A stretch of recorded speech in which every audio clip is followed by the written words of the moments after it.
ಯಡಿಯೂರಪ್ಪ ನಿವಾಸದಲ್ಲಿ ಇವತ್ತು ವಿಜೇಂದ್ರ ಆಪ್ತರು ಮೀಟಿಂಗ್ ಅನ್ನು ಮಾಡಿದ್ರು. ಯತ್ನಾಳ್ ಬಣವನ್ನ ಬಿಜೆಪಿಯಿಂದ ಉಚ್ಚಾಟನೆ ಮಾಡಬೇಕು ಎನ್ನುವುದಾಗಿ ವಿಜೇಂದ್ರ ಆಪ್ತರು ಪಟ್ಟು ಹಿಡಿದುಬಿಟ್ಟಿದ್ದಾರೆ. ಬೆಳಗ್ಗೆ ಮೀಟಿಂಗ್ ಏನಾಯಿತು, ಇದರ ಇನ್ಸೈಡ್ ಸ್ಟೋರಿ ಹಾಗಾದ್ರೆ ಏನು? ಬಿಎಸ್ವೈ ಮನೆಯಲ್ಲಿ ನಾಯಕರಿಂದ ಉಚ್ಚಾಟನೆ ಬಗ್ಗೆ ಚರ್ಚೆಯನ್ನು ಮಾಡಲಾಗಿದೆ ಎನ್ನುವಂಥ ಮಾಹಿತಿ. ಯತ್ನಾಳ್ ಅವರನ್ನ ಪಕ್ಷದಿಂದ ಉಚ್ಚಾಟನೆ ಮಾಡುವ ನಿರ್ಧಾರಕ್ಕೆ ಬಂದ್ರ ಹಾಗಾದ್ರೆ ವಿಜೇಂದ್ರ. ಯಡಿಯೂರಪ್ಪ ಕುಟುಂಬದ ವಿರುದ್ಧ ಯತ್ನಾಳ್ ನಿರಂತರವಾಗಿ ಟೀಕೆಯನ್ನು ಮಾಡಿಕೊಂಡು ಬರ್ತಾ ಇದ್ದಾರೆ.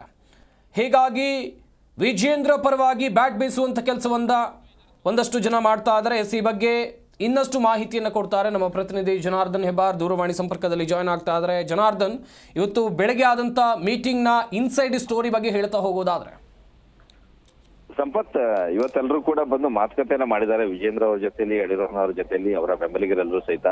ಎಲ್ಲರೂ ಕೂಡ ಒಳಗಡೆ ಕೂತಾಗ ಆಗ್ರಹ ಮಾಡಿರೋದು, ಇದೇ ರೀತಿಯಲ್ಲಿ ಸುಮ್ಮನೆ ಕುತ್ಕೊಳ್ತಾ ಹೋದ್ರೆ ಪ್ರತಿಯಾಗಿ ಯಾವುದೇ ರೀತಿಯ ಪ್ರತಿಕ್ರಿಯೆ ಅಥವಾ ಪಕ್ಷದಲ್ಲಿ ಶಿಸ್ತಿನ ಪಕ್ಷ ಅಂತ ಹೇಳ್ಕೊಂಡು ಯಾವುದೇ ರೀತಿಯ ಕ್ರಮ ತೆಗೆದುಕೊಳ್ಳದೇನೆ ಹೀಗೆ ಹೋಗ್ತಾ ಇದ್ರೆ ಇದು ಇನ್ನಷ್ಟು ದೊಡ್ಡದಾಗ್ತಾ ಹೋಗುತ್ತೆ ಸಮಸ್ಯೆ, ಮತ್ತೆ ಅವರ ಬಣ ದೊಡ್ಡದಾಗ್ತಾ ಹೋಗುತ್ತೆ. ಯಾಕಂದ್ರೆ ಪಕ್ಷದಲ್ಲಿ ಏನ್ ಮಾಡಿದ್ರು, ಏನ್ ಮಾತಾಡಿದ್ರು, ಪಕ್ಷ ವಿರೋಧಿ ಚಟುವಟಿಕೆ ಅಂತೇಳಿ ಏನ್ ಹೇಳಿದ್ರು, ಏನ್ ಮಾಡಿದ್ರು ಯಾವುದೇ ರೀತಿಯ ಕ್ರಮವನ್ನ ತೆಗೆದುಕೊಳ್ಳಲ್ಲ. ಇದು ಎಲ್ರಿಗೂ ಕೂಡ ಈ ರೀತಿಯ ಭಾವನೆಗಳು ಬರ್ತಾ ಹೋಗುತ್ತೆ. ಆ ಕಾರಣಕ್ಕಾಗಿ ತಕ್ಷಣನೇ ಯತ್ನಾಳ್ ಅವರ ವಿರುದ್ಧ ಮೊದಲನೇದಾಗಿ ಕ್ರಮವನ್ನ ತೆಗೆದುಕೊಳ್ಬೇಕು. ಹೈಕಮಾಂಡ್ಗೆ ಈ ವಿಚಾರವಾಗಿ ತಕ್ಷಣನೇ ದೂರನ್ನ ಕೊಡಬೇಕು, ಆಕ್ಷನ್ ಆಗುವಂತೆ ನೋಡ್ಕೋಬೇಕು. ಇಷ್ಟು ದಿನಗಳಿಂದ, ಒಂದೆರಡು ದಿನದಿಂದ ಅಲ್ಲ, ವರ್ಷಾನುಗಳ ಘಟನೆಯಿಂದ ಇದೇ ರೀತಿಯಲ್ಲಿ ಯಡಿಯೂರಪ್ಪನವರ ವಿರುದ್ಧ ಮಾತಾಡ್ತಾ ಬಂದ್ರು, ಬಾಯಿಗೆ ಬಂದಂತೆ ಮಾತಾಡಿದ್ರೆ ಬಂದು ದೊಡ್ಡ ದೊಡ್ಡ ಹಗರಣಗಳ ಬಗ್ಗೆ ವಿನಾಕಾರಣ ಪ್ರಸ್ತಾಪ ಮಾಡಿದ್ರು. ಮುಖ್ಯಮಂತ್ರಿ ಆಗ್ಬೇಕು ಅಂತಂದ್ರೆ 2,000 ಕೋಟಿ 2,500 ಕೋಟಿ ಕೊಡ್ಬೇಕು, ಅದು ಕೊಟ್ಟು ಮುಖ್ಯಮಂತ್ರಿ ಆಗ್ಲಿಕ್ಕೆ ಹೊರಟಿದ್ದಾರೆ ಅನ್ನೋ ಮಾತನ್ನ ಹೇಳಿದ್ರು. ಈಗ ಕಾಂಗ್ರೆಸ್ ಸರ್ಕಾರವನ್ನೇ ಬೀಳಿಸ್ಲಿಕ್ಕೆ ಹಣವನ್ನ ಎತ್ತಿಟ್ಟಿದ್ದಾರೆ, 1,000 ಕೋಟಿ ಹಣ, 2,000 ಕೋಟಿ ಹಣವನ್ನ ಎತ್ತಿಟ್ಟಿದ್ದಾರೆ ಅನ್ನೋ ಮಾತನ್ನ ಹೇಳ್ತಾ ಇದ್ದಾರೆ. ಈ ರೀತಿಯ ಆರೋಪಗಳನ್ನ ವಿನಾಕಾರಣವಾಗಿ ಪಕ್ಷದ ನಾಯಕರಾಗಿ ತಮ್ಮ ಪಕ್ಷದ ವಿರುದ್ಧವೇ ಮಾತಾಡ್ತಾ ಹೋದಾಗ ಇದು ಪಕ್ಷಕ್ಕೆ ಇನ್ನಷ್ಟು ಡ್ಯಾಮೇಜ್ ಆಗುತ್ತೆ.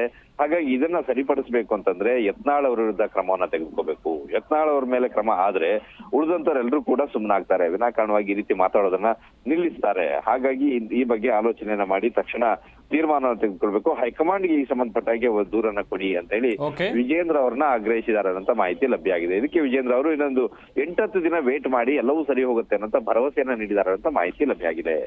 ಸಂಪತ್, ಥ್ಯಾಂಕ್ ಯು ಜನಾರ್ದನ್ ತಮ್ಮೆಲ್ಲ ಡೀಟೇಲ್ಸ್ಗಾಗಿ.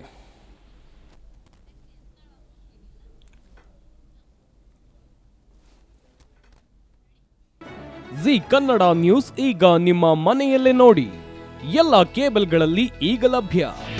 ನಿಮ್ಮ ನೆಚ್ಚಿನ ಜಿ ಕನ್ನಡ ನ್ಯೂಸ್ ಈಗ ಸನ್ ಡೈರೆಕ್ಟ್ ನಲ್ಲಿ number 292, Tata play number 1664, Jio TV number 1334, NXT digital number 30, in cable number 30, city networks 51, U digital number 162, GTPL number 17, Rockline telecommunications number 42, Shri Basaveshwara cable number 168, rural cable network 60, Vinayaka digital 57, Abhishek cable 821, city channel 53, Siddeshwara cable network 57, V4 digital Infotech 628, Surya digital networks 53, Gajanan digital number 836, Malnad Infotech private limited number